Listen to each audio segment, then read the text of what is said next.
Olá, aqui na minha frente tem o HONOR X5c Plus. Neste vídeo vou mostrar um tutorial de restauração de fábrica.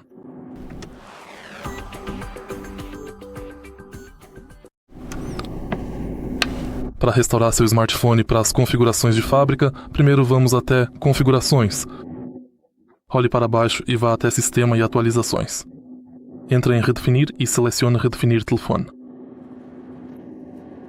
Confirme e a restauração de fábrica será concluída. Isso irá apagar todos os dados do seu dispositivo, incluindo contas, dados de aplicativos, configurações do sistema, aplicativos instalados, músicas, fotos, arquivos, conteúdos do chip de segurança e dados de aplicativos do sistema e dados pessoais armazenados localmente relacionados aos IDs HONOR. Se você achou este vídeo útil, por favor, deixe seu like, comente e se inscreva no canal.